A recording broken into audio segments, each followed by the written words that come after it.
Hello students. Hindi basic Gokul Hindi அகாடமியில் நம்ம சபா இந்தி எல்லாமே போட்டுக்கிட்டு இருக்கோம். இப்போ பிப்ரவரி இம்பார்ட்டண்ட்டு 26க்கு இம்பார்ட்டண்ட் எல்லாமே போட்டுக்கிட்டு இருக்கோம். எல்லா 8 லெவலுக்குமே போடுறோம் ஸ்டூடெண்ட்ஸ். உங்களுக்கு எதாவது தேவைப்பட்டால் நீங்கள் உங்கள் கமெண்டில் சொல்லுங்கள், போட்டு விட்றேன். எல்லாமே இம்பார்ட்டண்ட்லாம் போட்டிருக்கேன் பாருங்கள். அடுத்தது இப்போ ஹிந்தி பேசிக், ஹிந்தி தெரியாத புதுசாக படிக்கிறவங்களுக்கு ஹிந்தி பேசிக் போட்டுக்கிட்டுருக்கோம். இதில் இன்றைக்கி ஹிந்தி பேசிக் கிளாஸ் 5ல் இருக்கோம். நம்ம ஏற்கனவே ஸ்வர் அப்படின்னு பார்த்தோம், அதுதான் உயிரெழுத்துக்கள். கான்சனன்ட் பார்த்துக்கிட்டு இருக்கோம். இப்போ க க கங்க சேர்ந்தது ஆ ஆ இ உ ரி ஏ ஐ ஓ ஔ அம் மக, இதான் நம்ம பார்த்தோம். இந்த மாத்திரா மேலே இருக்கிறத எப்படி அப்ளை பண்ணால் எப்படி படிக்கணும் அப்படின்னு ஃபஸ்ட்டு ரோ பார்த்துக்கிட்டு இருக்கோம். க க க க ஞ, இந்த ஃபஸ்ட்டு ரோவில் நம்ம க க க இது 3 எழுத்து நேற்று போட்டுட்டோம் லாஸ்ட் கிளாஸில். இப்போ இந்த க ஞ, க க க க ஞ, இந்த க ஞ இது 2 மட்டும் மிஸ், அது இப்போ போடுறோம்.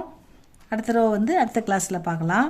இந்த மாத்திரா தான் சவுண்ட். இது ஆ, இது இந்த ஃபஸ்ட்டு எழுத்து அ, அந்த ஆக்கி மாத்திரா அ க த ப ம ச ட இப்படி படிக்கணும். கூட ஒரு இந்த மாதிரி ஒரு துணைக்கால் போட்டால் அது ஆன்னு படிக்கணும்.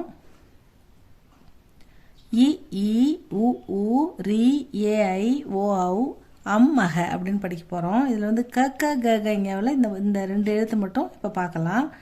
இது க க க க க கடி, அந்த மாதிரி க கா, கா போட்டு ஈக்கி மாத்திரா போட்டால் கி, கா போட்டு ஈக்கி மாத்திரா போட்டால் கீ, கா போட்டு ஊக்கி மாத்திரா போட்டால் கு, கா போட்டு ஊக்கி மாத்திரா போட்டால் கூ, க போட்டு ரூக்கி மாத்திரா போட்டால் குரு, க போட்டு ஏக்கி மாத்திரா போட்டால் கே, க போட்டு ஐக்கி மாத்திரா போட்டால் மேலே 2 குறி, இந்த ஐக்கி மாத்திரா மேலே இந்த குறி இருக்குது பாருங்கள், இந்த குறி 2 போட்டால் கை, க போட்டு இந்த ஓக்கி மாத்திரா மேலே இருக்குது பாருங்கள், கீழே ஒரு கோடு மேலே ஒரு கோடு, இதை போட்டால் கோ, க போட்டு அவுக்கி மாத்திரா போட்டால் கௌ, க போட்டு அம் புள்ளி வச்சா கம் கஹ, க கா, கி கீ, கு கூ, குரு கே கை, கோ கௌ, கம்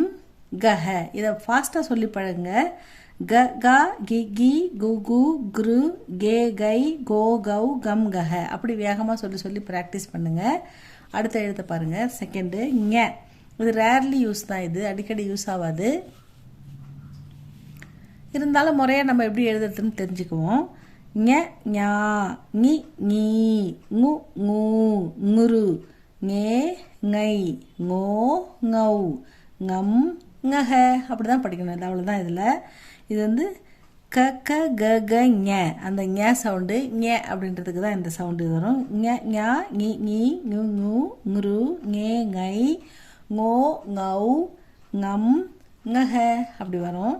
இது க கா கி கி கு கு குரு கே கை கோ கௌ கம் கஹ, ஞ ஞா ஞி ஞீ, ங்கு ங்கு, ங்குரு, ஞே ngை, ngோ ngௌ, ங்கம் ngஹ.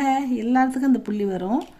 புள்ளி வச்சுட்டு இந்த ஞ போட்டுட்டு தான் நம்ம மாத்திரா எல்லாமே, எந்த எழுத்தோ அந்த எழுத்தை முழுசாக எழுதிட்டு தான் மாத்திராவை நம்ம அப்ளை பண்ணணும். மாத்திராவை அப்ளை பண்ணால் இது டக்குன்னு இது என்னன்னு கேட்டால் இது என்ன மாத்திரான்னு பார்க்கணும். ஈக்கி மாத்திரா, ngா போட்டு ஈ போட்டால் ngீ, இது என்னன்னு பார்க்கணும். ngா போட்டு ஓ போட்டிருக்குதப்ப, க போட்டு ஓ போட்டிருக்குதப்ப கோ, அந்த மாதிரி கேட்டால் டக்கு டக்குன்னு சொல்கிற அளவுக்கு நல்லா படித்து வச்சுக்கோங்க ஸ்டூடெண்ட்ஸ். அவ்வளோதான். இது நல்லா பார்த்துக்கோங்க. இது பிடிச்சா லைக் பண்ணுங்கள், ஷேர் பண்ணுங்கள், சப்ஸ்கிரைப் பண்ணுங்கள் ஸ்டூடெண்ட்ஸ்.